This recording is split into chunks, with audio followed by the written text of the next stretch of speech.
नारायण नारायण।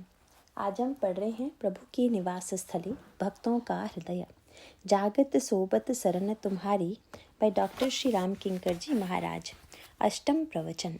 श्री राम शरणम मम। महर्षि वाल्मीकि भगवान श्री राम के भक्तों के हृदय में निवास करने का अनुरोध करते हुए कहते हैं कि स्वामी सखा पितु मातु गुर जिनके सब तुम तात, मन मंदिर तिनके बसहूँ सिय सहित दो भ्रात। महाराज, जिनके स्वामी सखा पिता माता तथा गुरु ये सब कुछ आप ही हैं, आप ऐसे भक्तों के हृदय में निवास करें। वस्तुतः व्यक्ति संसार में संबंधियों का बड़ा बल रहता है। अगर किसी व्यक्ति का संबंधी कोई बड़ा व्यक्ति हो या उच्च पदाधिकारी हो तो उसे यह लगता है कि किसी कठिनाई अथवा संकट में वह व्यक्ति मेरी सहायता कर सकता है, और योग्य व्यक्ति सहायता करते भी हैं। किंतु संसार में जो संबंध हैं उनकी कुछ न कुछ सीमाएं हैं, बाध्यताएं हैं, और इन संबंधों से सुख ही सुख प्राप्त नहीं होते, अपितु दुख भी प्राप्त होते हैं। क्योंकि जब हमारी आशा या स्वार्थ के विरुद्ध कुछ होता है तो हम संबंधियों से रुष्ट हो जाते हैं। तब उसका उपाय यह है कि यद्यपि संसार में जो संबंध है उन्हें अस्वीकार तो नहीं किया जा सकता और अस्वीकार करना भी नहीं चाहिए, किंतु संसार के सभी संबंधियों के प्रति अपने कर्तव्यों का पालन करते हुए यदि हम एक संबंध और बना लें तो हमारा जीवन धन्य हो सकता है। प्रत्येक जन्म में संबंधी परिवर्तित होते रहते हैं, लेकिन एक ऐसा भी है कि अनादिकाल से अनंत काल तक जिससे हमारा संबंध बना रह सकता है, या ऐसा भी कह सकते हैं कि जिससे हमारा वास्तविक संबंध है। पर समस्या यह है कि संसार के अनेक संबंधों को हम स्वीकार करते हैं, किंतु हम उसे भूल गए हैं जो कभी हमारा परित्याग नहीं करता, जो हर समय हमारे साथ रहता है, और वह संबंधी है शाश्वत ईश्वर। उनकी विशेषता है कि आप उनसे जो नाता मानना चाहें उसे वह स्वीकार कर लेते हैं। वह भावना नहीं रखते कि व्यक्ति मुझे बड़ा स्वीकार करे या छोटा स्वीकार करे। वह तो कहते हैं कि तुम जो भी नाता जोड़ना चाहो मैं उसे स्वीकार करने हेतु प्रस्तुत हूँ। आप रामकथा में जो सुनते रहे हैं, यदि गहराई से उसका मनन करें तो आपको लगेगा कि ऐसा स्वामी, ऐसा पिता, ऐसी माँ, ऐसा मित्र या ऐसा गुरु तो संसार में मिलना कितना दुर्लभ है। महर्षि ने पहला शब्द कहा है स्वामी। सचमुच भगवान श्री राम जैसा स्वामी इस ब्रह्मांड में न तो पहले हुआ था, न है और न आगे होगा। श्री राम कैसे स्वामी हैं, इसका चित्र मानस के अनेक प्रसंगों में प्रस्तुत किया गया है। उन्हें पढ़कर हृदय भावाभिभूत हुए बिना नहीं रह सकता।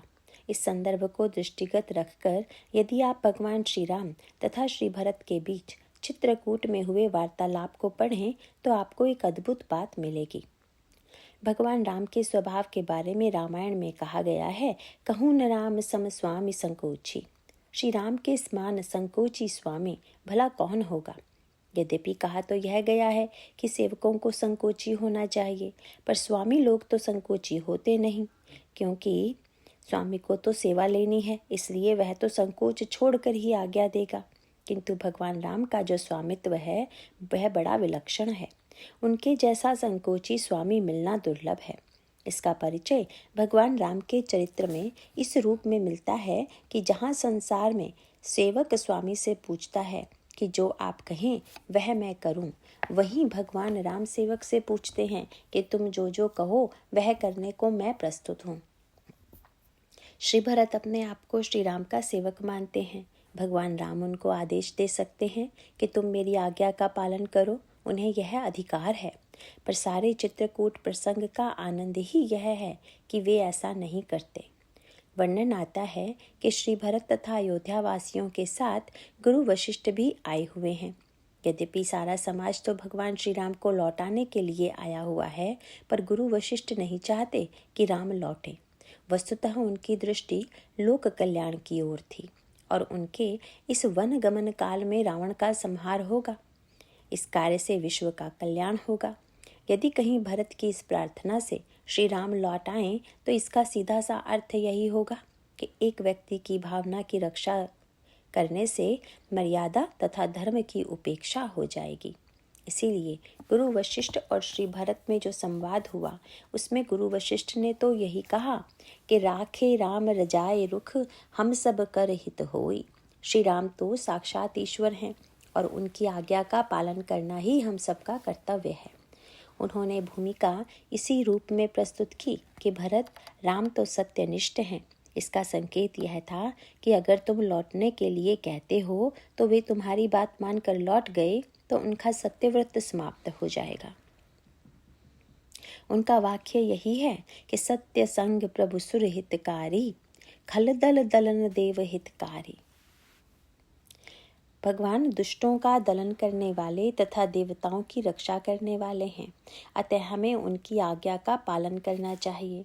साथ ही यह भी पूछ दिया कि भरत, यदि तुम राम को लौटाना चाहते हो तो उसके लिए कौन सा तर्क उनके सामने रखोगे। गुरु वशिष्ठ सोचते थे कि जैसे न्यायालय में अपने पक्ष में तर्क दिया जाता है, उसी प्रकार भरत भी श्री राम के सामने शास्त्र का उद्धरण करके आग्रह करेंगे और कहेंगे कि आप चलकर अयोध्या का राज्य स्वीकार करें।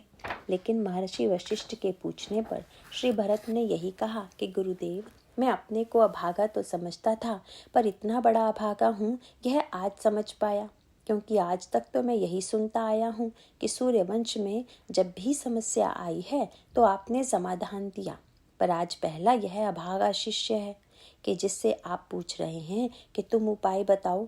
गुरुदेव, मैं तो यह सोचकर निश्चिंत था कि जब आप साथ हैं तो फिर मुझे काहे की चिंता। शिष्य की समस्या का समाधान तो गुरु ही देते हैं। गुरु वशिष्ठ की चिंता अब जटिल हो गई, क्योंकि एक तरफ तो वे धर्म तथा मर्यादा के रक्षक हैं, पर दूसरी ओर श्री भरत उन पर इतना विश्वास करते हैं। यह अनोखा संकट गुरु वशिष्ठ के सामने है। गोस्वामी जी ने इस स्थिति का वर्णन करते हुए एक सांकेतिक भाषा का प्रयोग किया जो अत्यंत साहित्यिक है। जो वस्तु भारी होती है, साहित्य में उस वस्तु के लिए गुरु शब्द का प्रयोग होता है, और जो हल्का हो उसको तो लघु ही कहा जाता है। तो गुरु वशिष्ठ को यह विश्वास था कि अगर तराजू पर एक ओर गुरु तथा दूसरी ओर लघु हो तो गुरु का ही पलड़ा भारी होगा। पर भगवान श्री राम के यहाँ तो तौलने का एक दूसरा ही नियम है। इस प्रसंग में मैं आपको रायपुर का एक संस्मरण सुना दूं। वहाँ चर्चा चली कि ईश्वर अपने जनों की परीक्षा लेते हैं कि नहीं। किसी ने कहा लेते हैं, किसी ने कहा नहीं लेते हैं। एक साधक सन्यासी ने मुझसे पूछ दिया कि कभी तुम्हारी परीक्षा ली या नहीं। मैंने कहा कि बहुत बार ली। तो परिणाम क्या रहा? मैंने कहा मैं तो कभी अनुत्तीर्ण नहीं रहा। उनको बड़े आश्चर्य की बात लगी, पर मैंने उन्हें बताया कि मैं जब भी पास हुआ तो कृपांक से ही पास हुआ और किसी उपाय से नहीं। कृपांक का अर्थ आप जानते ही होंगे। जब विद्यार्थी कुछ अंकों से असफल हो रहा हो, उसे उतना अंक प्रदान कर सफल घोषित कर दिया जाता है। पर इस नियम में एक अंतर यह है कि संसार की पाठशाला में तो एक निश्चित अंक के भीतर ही कृपांक मिलता है, पर जब प्रभु का कृपांक होगा तो पूर्ण ही होगा।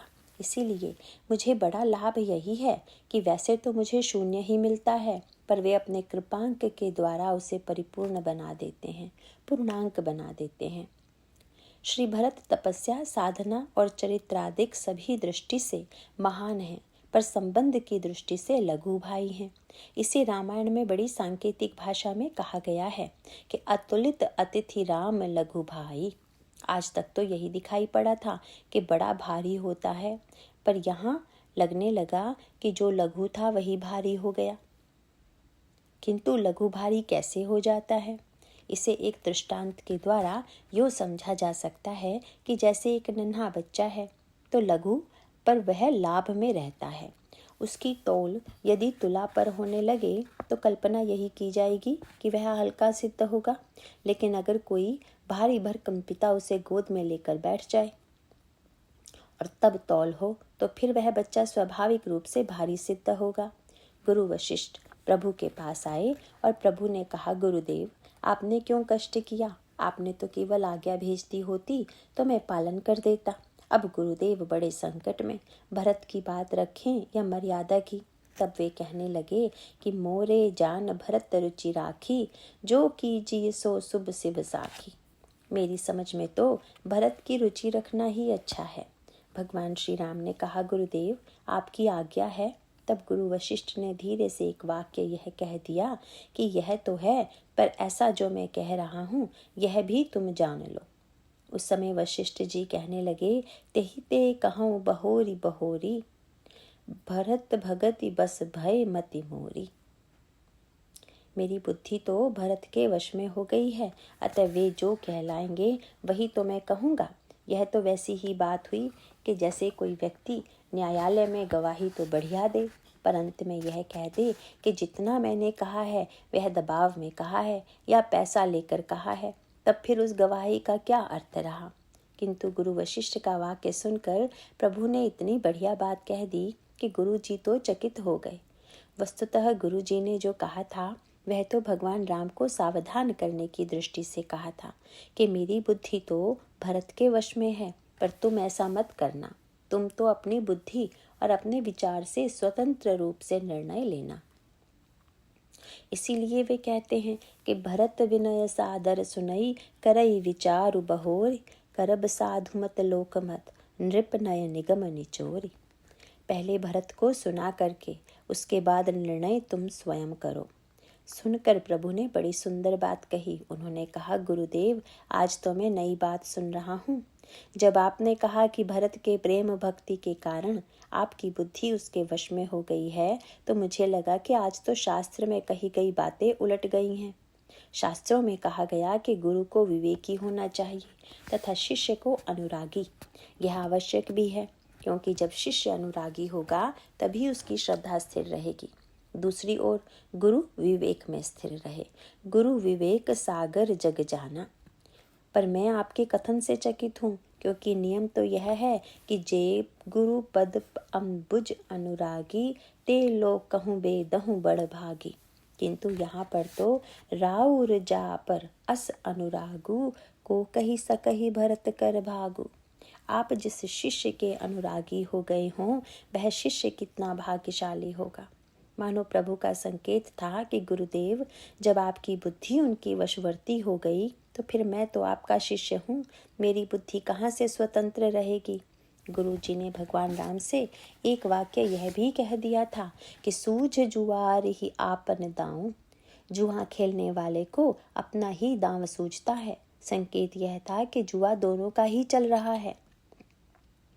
उसमें एक ओर धर्म है तथा दूसरी ओर प्रेम। मैं तो तुम्हारी ओर से ही दांव लगाता, पर क्या करूं, भरत की ओर से बोलना पड़ रहा है।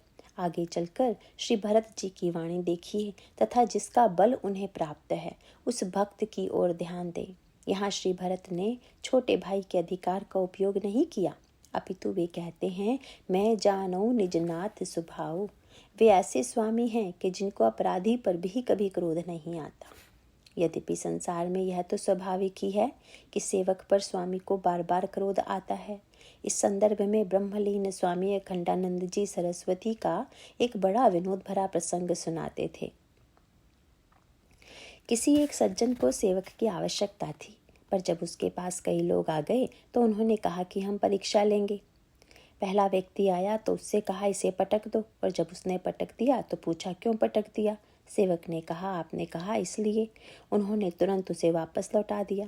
इस प्रकार जो सेवक आते यही बात कहते, पर एक व्यक्ति ऐसा जिसने कहने पर ग्लास पटक तो दिया, पर पूछने पर यह नहीं कहा कि आपके कहने पर पटका, अभी तो कहा कि भूल हो गई, आगे से ध्यान रखूंगा। उस व्यक्ति का चुनाव हो गया। इसका तात्पर्य यह है कि संसार में प्रत्येक स्वामी चाहता है कि हमारी भूल को भी सेवक अपनी भूल मान ले, परंतु श्री भरत स्वामी के रूप में राम के स्वभाव का वर्णन करते हुए कहते हैं कि अपराधियों पर को पुण्य काऊ। प्रभु तो अपराध करने वाले पर भी क्रोध नहीं करते। प्रभु के सिद्धांत का वर्णन करते हुए पुराण में एक सूत्र कहा गया है, यद्यपि यह तो देखा जाता है कि स्वामी के अपराध का दंड सेवक स्वीकार करे, पर भगवान राम ने कहा कि मेरा एक ही सिद्धांत है कि भृत्यापराधे सर्वत्र स्वामिनो दंडमीष्यति। अगर सेवक से कोई भूल हो तो उसका दंड स्वामी को मिलना चाहिए। अब ऐसा बढ़िया स्वामी संसार में कोई मिलेगा क्या? गोस्वामी जी भी यही कहते हैं कि बिगड़े सेवक स्वान के साहिब सिरगारी। अगर किसी का सेवक और कुत्ता बिगड़ जाए तो लोग यह पता लगाते हैं कि यह है किसका। इसी प्रकार भक्त लोग भी भगवान से यही कहते हैं कि आप ध्यान रखिएगा, हमसे यदि भूल हुई तो लोग यही पता लगाएंगे कि इसका स्वामी कौन है। कबीरदास जी भी यही बात कहते हैं कि मैं तो ईश्वर का श्वान हूँ। कबीरा कूता राम का मोतिया मेरा नाव, तू तू कहे तो बाहुरों, दूर दूर कहे तो जाऊं। जब वह पुकारता है तो उसके पास चला जाता हूँ, और जब दूर जाने को कहता है तो दूर चला जाता हूँ। भगवान राम कहते हैं कि अगर मेरे पास रहकर कोई अपराध करता है तो यह मेरी ही कमी होगी, मेरी ही भूल होगी। सेवक के प्रति श्री राम इतने उदार हैं। श्री भरत प्रभु के इस स्वभाव से परिचित हैं। इसीलिए वे कहते हैं कि प्रभु तो अपराधी पर भी क्रोध नहीं करते। गुरुदेव के इस कथन को कि जुआरी को अपना ही दांव सूझता है संदर्भ में श्री भरत जी ने कहा कि शायद गुरुदेव ने संसार के जुआरियों को देखा होगा, पर जिनके साथ मेरा जुआ खेलने की बात कही जा रही है उनके साथ बाल्यावस्था से ही मेरा खेल चलता आ रहा है, और उसका परिणाम भी सदा यही निकला रहा है। मोह पर कृपा स्नेह विशेषी, खेलत खुनिस कबहु नहीं देखी। शिशुपन ते परिहरऊ न संगु, कबहु न कीन्ह मोर मन भंगु। मैं प्रभु कृपा रीति जिय जोही, हारे हूँ खेल जिता वही मोही। वस्तुतः ये तो ऐसे खिलाड़ी हैं जो दूसरे को जिताकर ही प्रसन्न होते हैं। सचमुच भगवान राम ने जब बोलना प्रारंभ किया तो यही शब्द कहा कि भरत राख्यूं राय सत्य मोहि त्यागी, तन परिहरऊ प्रेम पन लागी। तासु वचन मेटत मन सोचू। पिताजी ने सत्य की रक्षा के लिए मेरा त्याग कर दिया और मुझसे इतना प्रेम करते थे कि मेरे स्नेह के कारण उन्होंने अपने शरीर को छोड़ दिया। ऐसे महान पिता की आज्ञा पालन न करने में मुझे बहुत संकोच होगा। गुरु ने समझ लिया कि बस अब श्री राम यही कहेंगे कि इसीलिए मैं पिता की आज्ञा का पालन करूंगा, पर भगवान राम ने तो कुछ और ही बात कह दी। आज स्वामी सेवक से कह रहा है, तेहि ते अधिक तुम्हार संकोचु।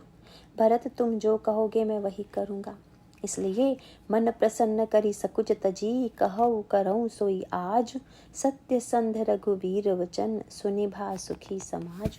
ऐसा स्वामी जो सेवक के अपराध को निरंतर क्षमा ही करता रहे, सदा उसे जिताने के लिए प्रयत्नशील रहे तथा स्वयं हारकर ही प्रसन्न रहे, जो सेवक से आज्ञा मांगे कि मैं क्या करूं, ऐसे स्वामी तो एकमात्र श्री राम ही हो सकते हैं। पर उससे भी आगे बढ़कर श्री भरत ने एक बड़ा अनोखा वाक्य कहा। प्रश्न आया कि जब श्री राम ने जो अवतार लिया वह स्वामी के रूप में लिया या सेवक के रूप में। यद्यपि लगता तो यही है कि वे राजा बने, सिंहासन पर बैठे, इसीलिए स्वामी ही हुए, पर श्री भरत ने एक विचित्र रहस्य बताया। उन्होंने कहा, को साहिब सेवक ही नवाजी, आप समाज साज सब साजी। सेवक स्वामी को सजाता है यह तो मैंने सुना था, पर ऐसा स्वामी जो सेवक को सजाए वह तो सोई गोसाई नहीं दूसर को पी। आपको छोड़कर दूसरा नहीं हो सकता। सेवक की सेवा ही जिनका धर्म है, इस आदर्श को भगवान राम ने अपने जीवन में चरितार्थ किया है। आपने इस बात की ओर ध्यान दिया होगा कि यद्यपि हमारे शरीर में सबसे ऊपर सिर है, पर जब भी किसी व्यक्ति को कोई ऊंचा स्थान मिलता है तो यह नहीं कहा जाता कि सिर मिला है, अपितु कहते हैं कि पद मिला है। कोई व्यक्ति राष्ट्रपति चुना जाए तो राष्ट्रपति का पद प्राप्त हुआ, ऐसा कहा जाता है। मेरे मन में बात आई कि सिर न कहकर पद क्यों कहते हैं, और इसका सरल सा अर्थ है कि भले ही लोग आपको सिर समझें, पर आप तो पद ही समझिएगा, और पद का कार्य सबका बोझ उठाना है, सेवा करना है। यह वृत्ति तो एकमात्र श्री राम में ही है। जब श्री राम के राज्याभिषेक का समय आया तो गुरु वशिष्ठ ने सेवकों से कहा कि श्री राम को स्नान कराओ, परंतु भगवान श्री राम ने कहा कि नहीं, सबसे पहले हमारे मित्रों को स्नान कराओ। और जब वे सब बंदरों को स्नान कराने चले गए तब श्री लक्ष्मण, श्री भरत और श्री शत्रुघ्न जी को बड़ी प्रसन्नता हुई। उन्होंने सोचा कि अब हम तीनों भाई प्रभु को स्नान करावेंगे, किंतु ऐसा नहीं हो सका। अपितु इस प्रसंग में यह स्पष्ट हो गया कि श्री राम ने सेवक के रूप में अवतार न लेकर के स्वामी के रूप में लिया। वस्तुतः प्रभु ने सोचा कि अगर सेवक बनकर अगर मैं कुछ कहूँ तो इसका न तो मुझे अधिकार होगा और न ही पालन, पर स्वामी के नाते आज्ञा देने का अधिकार हमारे पास सुरक्षित रहेगा। भगवान श्री राम इस अधिकार का उपयोग अपने सेवकों की सेवा करने के लिए ही करते हैं। भगवान श्री राम श्री भरत को बुलाकर कहते हैं कि भरत, तुम्हें हमारा नाता तो मालूम है ना। हाँ महाराज, आप स्वामी हैं और मैं सेवक हूँ, आप हम सबसे बड़े हैं। प्रभु ने कहा, बिल्कुल ठीक, तुम मुझे स्वामी मानते हो ना, तो सेवक का कर्तव्य है कि स्वामी की आज्ञा का पालन करे। श्री भरत ने प्रसन्न होकर कहा, प्रभु सेवक को कोई आज्ञा तो मिले। और तब प्रभु ने जो आज्ञा दी वह तो आनंद तथा रस की पराकाष्ठा थी। भगवान श्री राम के स्नान के लिए जो आसन बिछा हुआ था, प्रभु ने कहा, भरत इस पर बैठो, मैं स्वामी हूँ, अतः जो आज्ञा दूँ उसे बिना नून नच किए स्वीकार करते जाओ। और श्री भरत जी को बैठना पड़ा और प्रभु पीछे खड़े हो गए। पर पीछे खड़े होकर करते क्या हैं? तो तुलसीदास जी ने कहा, पुनि करुणा निधि भरतु हकारे, निज कर राम जटा निरुआरे। प्रभु अपने हाथ से श्री भरत जी की जटाएं सुलझाने लगे और पूछ दिया, भरत तुम्हें कैसा लग रहा है? संकोच तो नहीं हो रहा है? श्री भरत ने कहा, महाराज यूँ तो सारा जीवन ही संकोच करने योग्य है, पर इस समय मुझे इसलिए संकोच नहीं हो रहा है क्योंकि जो बात मैंने चित्रकूट में कही थी कि आप ऐसे स्वामी हैं जो स्वामित्व भी स्वीकार करते हैं, तो सेवक की सेवा करने के लिए ही आप आज उसी को प्रत्यक्ष करके दिखा रहे हैं। इसीलिए ऐसा दिव्य स्वामी जो सेवक की सेवा करके ही आनंदित होता है और कहाँ मिलेगा। साथ ही आपने यह भी दिखा दिया कि यह जो जटाएं मैंने उलझाई थी, आप उन्हें सुलझा रहे हैं। इसका तात्पर्य यह है कि जीव उलझाता है और ईश्वर सुलझाता है। महर्षि ने कहा था, स्वामी सखा, यदि सखा के रूप में देखें तो भगवान राम के अनेकानेक सखा हैं। एक मित्र है निषाद राज, दूसरे कपिराज तथा तीसरे हैं निशाचर राज। संसार में मित्रता बराबरी देखकर की जाती है, पर यहाँ तो ऐसा कोई मापदंड नहीं है। भगवान श्री राम जब निषाद राज से मिले तो निषाद राज ने प्रार्थना करते हुए कहा कि महाराज, मैं तो नीच जाति का हूँ, आप मेरे पुर पर पधार कर मुझे सम्मान कर अपना लें। किंतु प्रभु ने निषाद राज को नीच न मानकर, सेवक न मानकर, अपनी बराबरी का मानते हुए उन्हें मित्रत्व प्रदान किया। वे निषाद राज को संबोधित करते समय सखा शब्द का प्रयोग करते हुए कहते हैं, कहे वो सत्य सब सखा सुजाना, तुम मेरे मित्र हो। इस प्रकार प्रभु निषाद को सखा स्वीकार करते हैं और उसे बड़ा महत्व देते हैं। यदि हम आध्यात्मिक भाषा में कहें तो कह सकते हैं कि एक विषयी मित्र बनाया, एक साधक तथा एक सिद्ध मित्र बनाया। मानो इसके द्वारा प्रभु ने संसार के समस्त लोगों से कहा कि मुझसे नाता जोड़ने के लिए कोई सिद्ध बनना आवश्यक नहीं। सिद्ध, साधक और विषयी सभी मेरे मित्र हो सकते हैं। निषाद राज का जन्म भले ही साधारण वर्ण में हुआ हो, पर उनके जीवन में रंच मात्र भी कामना नहीं है। वे पूरी तरह निष्काम हैं, सिद्ध हैं। भीषण जी के जीवन में कामना है, वे साधक हैं। सुग्रीव जी के जीवन में विषय की पराकाष्ठा है। निषाद राज के लिए प्रभु को कुछ भी त्याग नहीं करना पड़ा, अपितु उल्टे निषाद राज ही कहते हैं कि तजहु देह रघुनाथ निहोरे। विभीषण जी के लिए प्रभु ने लंका के युद्ध में प्राणों की बाजी लगा दी। जब रावण ने विभीषण जी के ऊपर शक्ति का प्रहार किया तो भगवान श्री राम ने उसे अपने हृदय पर झेल लिया। तुरंत विभीषण पाछे मेला, सम्मुख राम सहु सुमेला। पर सबसे निम्न धरातल के विषय जीव हैं सुग्रीव जी। इनके लिए प्रभु ने ऐसी वस्तु का त्याग कर दिया जिसे छोड़ना सरल नहीं।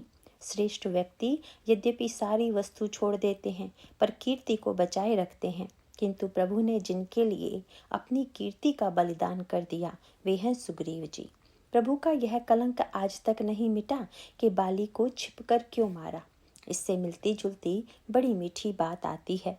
भगवान श्री राम से हनुमान जी का जब मिलन हुआ तो हनुमान जी ने प्रभु से कहा, नाथ साइल पर कपिपति रही। महाराज, पर्वत पर बंदरों के राजा रहते हैं, किंतु प्रश्न यह है कि सुग्रीव बंदरों के राजा तो कहीं से भी नहीं थे। उनका राज्य छिन गया था, न घर है न बार, वे तो मारे मारे फिर रहे थे। लेकिन ऐसे व्यक्ति को हनुमान जी कपिपति कह रहे हैं। फिर दूसरी वाक्य क्या कह दिया, सो सुग्रीव दास तव अहि, वे आपके दास हैं। किंतु भाई दास कैसे हैं, क्योंकि भगवान को देखकर सुग्रीव कहते हैं कि ये तो बाली के द्वारा भेजे गए राजकुमार हैं। इस प्रकार उन्होंने भगवान को अपना शत्रु मान लिया। पर हनुमान जी ने कह दिया कि सुग्रीव तो आपके सेवक हैं। बाद में लक्ष्मण जी ने विनोद में हनुमान जी से पूछा, आपने सुग्रीव जी को कपिपति कह दिया, दास कह दिया, क्या आपका वाक्य निरर्थक नहीं होगा? हनुमान जी ने उत्तर देते हुए कहा, महाराज, यद्यपि संसार के शब्दकोश की दृष्टि से तो यह शब्द सार्थक नहीं है, पर प्रभु का जो शब्दकोश है उसके अनुकूल ही मैंने इन शब्दों का चुनाव किया है। क्योंकि जब पिताजी ने वन गमन की आज्ञा दी तो प्रभु ने कौशल्या अम्बा से कहा कि पिताजी ने मुझे जंगल का राज्य दिया है।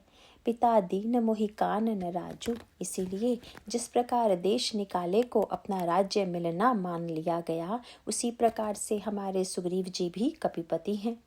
लक्ष्मण जी ने जानना चाहा कि आपने सेवक कैसे कह दिया। हनुमान जी बोले, महाराज, मैं जानता हूँ कि प्रभु को कैसे सेवकों की आवश्यकता रहती है। उन्हें तो सेवा लेने वाला सेवक चाहिए, और इस कार्य के लिए सुग्रीव से बढ़कर उपयुक्त व्यक्ति कोई मिलेगा नहीं।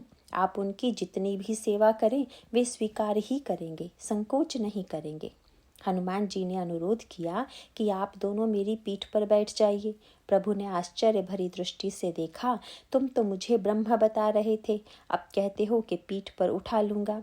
उन्होंने कहा कि प्रभु, मैं तो यही मानता था, पर जब आपने कहा कि कौशलेस दशरथ के जाए, हम महाराज श्री दशरथ के पुत्र हैं, तो मुझे लगा कि जन्म लेने के बाद महाराज श्री दशरथ ने आपको अवश्य गोद में लिया होगा। इससे सिद्ध हो गया कि अवतार लेने वाला ईश्वर गोद में उठाया जा सकता है। प्रभु ने कहा, ठीक है, यदि ऐसी बात है तो तुम भी मुझे गोद में क्यों नहीं उठा लेते? उन्होंने कहा, नहीं महाराज, मैं तो आपको पीठ पर ही बैठाऊंगा, क्योंकि नियम यह है कि गोद में किसी को लेने पर जो गोद में बैठाने वाले को नहीं पकड़ना पड़ता है, किंतु बैठने वाले को पकड़े रहना पड़ता है। इसी प्रकार मैं तो यही चाहता हूँ कि आप ही मुझे पकड़े रहें, क्योंकि आपको पकड़ने की सामर्थ्य मुझ में भला कहाँ होगी, वह तो दशरथ जी में थी। महाराज, इससे आपको भविष्य में भी लाभ होगा। हनुमान जी ने प्रभु से कहा था कि बंदरों के राजा सुग्रीव आपके दास हैं और आप चलकर उनसे मित्रता करें।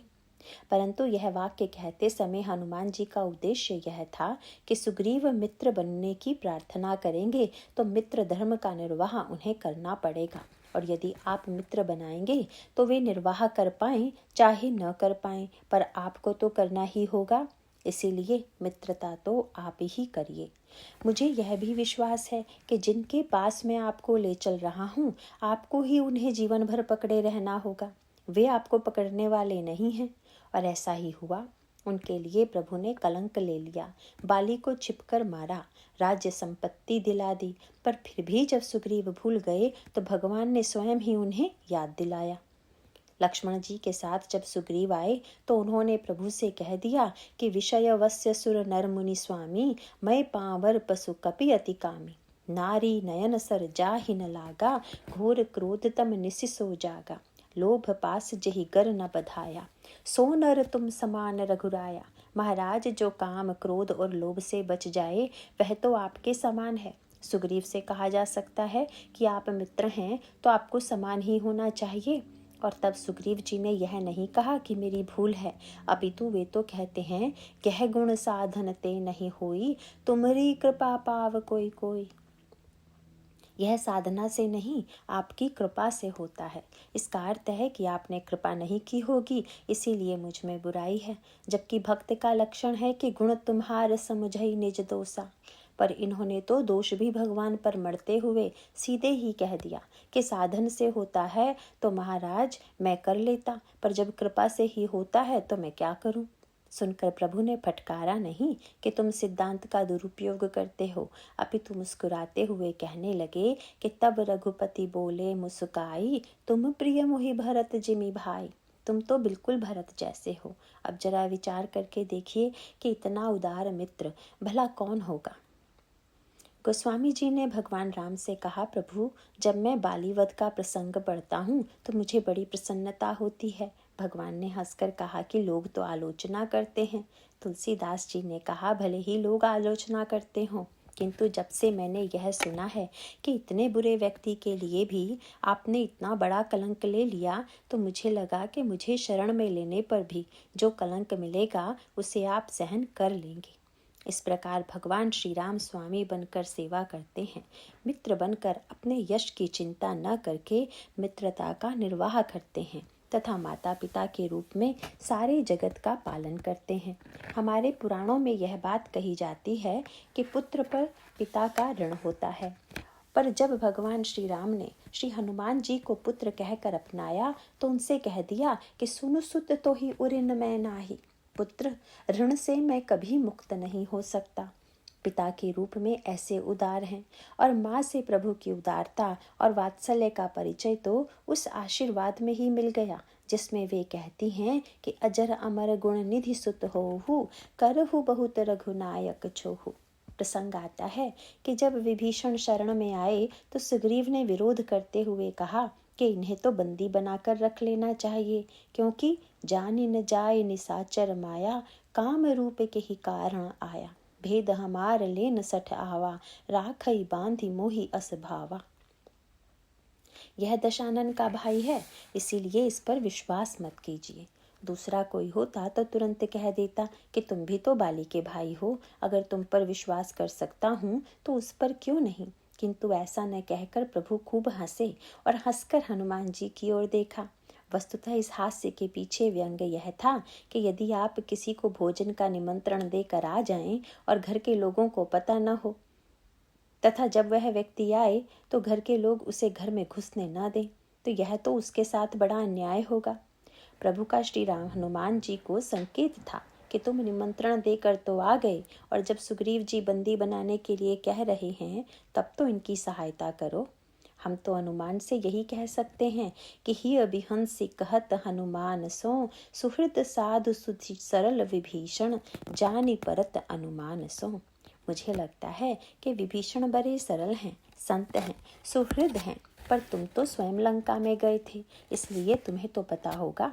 प्रभु को आशा थी कि हनुमान जी कहेंगे कि हाँ हाँ ऐसा ही है, पर हनुमान जी ने जो कहा उसे सुनकर प्रभु गदगद हो गए। श्री हनुमान जी ने कहा, महाराज मैं यह बिल्कुल नहीं कहूँगा कि ये अच्छे हैं, तो क्या यह कहोगे कि ये बुरे हैं, और न ही ये कहूँगा। प्रभु ने जानना चाहा, तब क्या कहोगे। बोले, प्रभु आप तो शरणागत वत्सल हैं, शरणागत वत्सल भगवाना। इसमें एक अद्भुत संकेत है।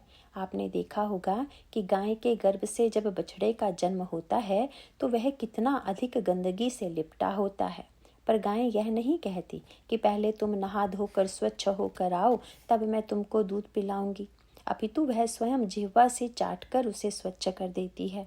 किसी ने गाय से कहा कि तुम अपने बछड़े से कितना स्नेह करती हो कि उसकी गंदगी को भी अपने जिह्वा से चाट लेती हो। उदार गाय ने कहा कि इसमें उदारता की क्या बात है, आपने देखा नहीं कि बछड़े की यह गंदगी मेरे ही पेट से तो आई है, इसीलिए स्वच्छ करना मेरा ही तो काम है। हनुमान जी ने कहा कि प्रभु आपकी शरणागत वत्सलता की दुहाई तो बहुत दी जाती है, पर आज इसकी परीक्षा है। अगर सुग्रीव जी कहते हैं कि विभीषण में दोष है, तो भी आपको यह सिद्ध करना है कि आप दोषों को अपना भोज्य बनाकर उसे स्वच्छ कर सकते हैं। आप तो जीव को स्वच्छ बना ही देते हैं, अतः मैं क्यों कहूँ कि विभीषण अच्छे हैं। मैं तो यही कहूँगा कि खोटो खरो सभी तपालिए, सो स्नेह सन्मान सो।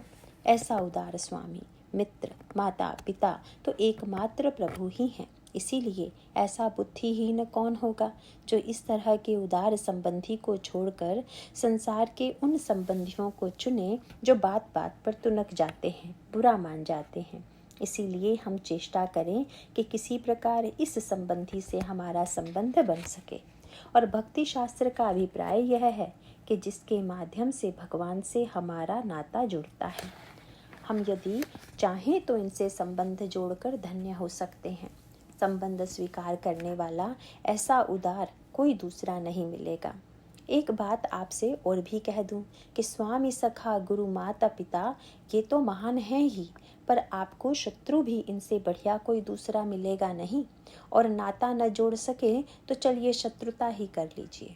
गोस्वामी जी से प्रभु ने कह दिया कि तुम मुझसे क्या नाता मानते हो? तो विनय पत्रिका में तुलसीदास जी ने कहा, ब्रह्म तू हो, जीव तू, ठाकुर हुओ चेरो, तात मात गुरु सखा तू, सब विधु ही तू मेरो।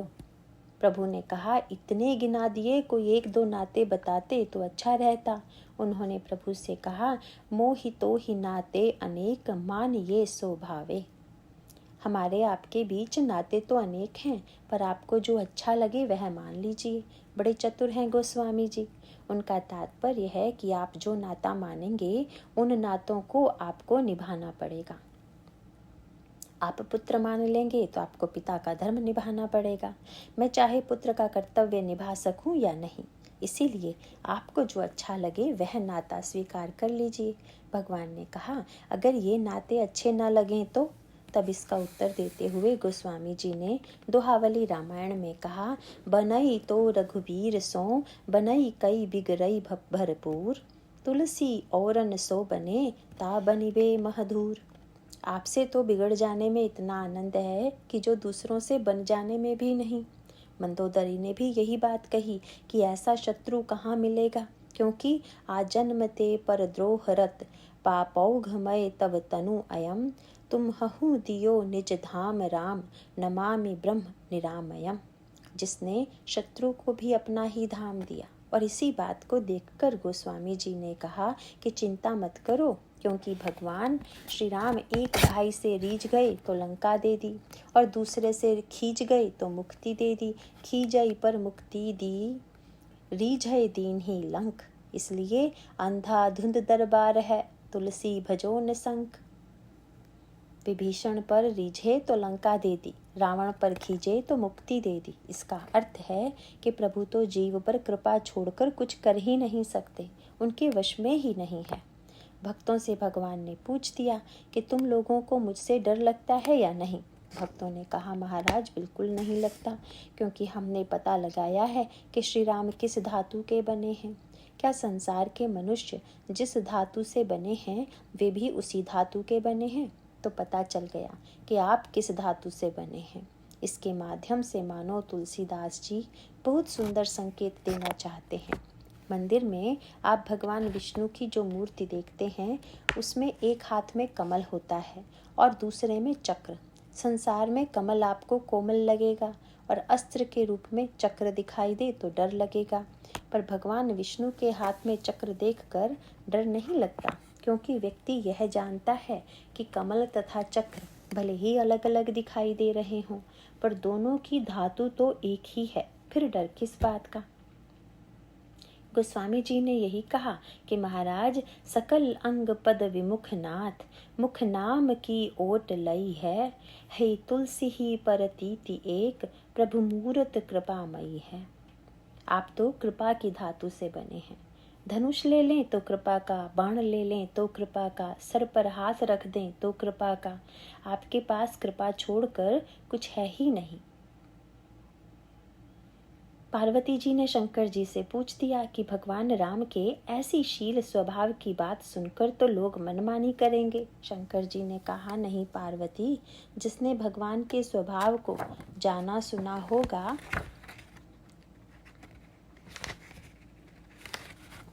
वह तो बस भजन को छोड़कर और कुछ कर ही नहीं सकता। उमा राम स्वभाव जहि जाना, ताहि भजन तजी भावना आना। जो प्रभु का स्वभाव जान लेता है वह तो बस भगवान का ही हो जाता है। गोस्वामी जी ने प्रभु से कहा कि आप मेरे जीवन से बुराई दूर कर दीजिए। भगवान ने कहा, इसकी क्या आवश्यकता है। उन्होंने कहा, मैं जानता हूँ कि आप तो बुराइयां रहने पर भी प्यार करेंगे, पर लोग तो यही कहेंगे कि आपके भक्त ऐसे होते हैं। कितना बड़ा कलंक लगेगा आपको। इसीलिए आप कृपा करके इन्हें मिटा दीजिए। कामादि दोष रहितम कुरु मानसम च। प्रभु के जन्मोत्सव पर आज हम सभी प्रभु का कृपा प्रसाद पाकर धन्य हो सकें, कृतकृत्य हो सकें। प्रभु चरणों यह निवेदन है। अंत में हम बिरला दंपति श्री बसंत कुमार जी बिरला तथा सौजन्यमयी श्रीमती सरला जी बिरला के प्रति मंगल कामना करते हैं कि इनके जीवन में भक्ति, शांति तथा सुख समृद्धि की निरंतर वृद्धि होती रहे। आप सबके प्रति परम मंगल कामना करता हुआ प्रभु से यही प्रार्थना करता हूँ कि हम सब उनसे किसी न किसी नाते से जुड़कर अपने आप को धन्य बनाएं। जासु नाम भव भेषज हरन घोर त्रयसूल, सो कृपाल मोहितो पर रहु सदा अनुकूल। नारायण नारायण।